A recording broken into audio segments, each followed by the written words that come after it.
When you forecast with strategic modeling, you can analyze data to see how values are calculated.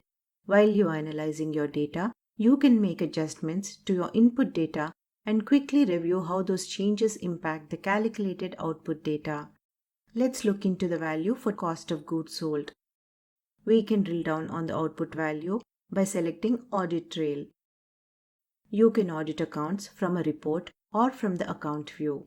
Notice that the cost of goods sold is calculated by multiplying the input value of cost of goods sold by the sales.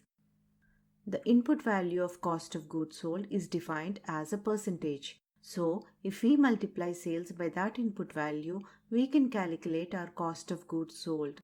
When you analyze your data, you can also make changes to your input data. Let's adjust our input value for cost of goods sold. In this example, our cost of goods sold will increase. You can then view the updated output data.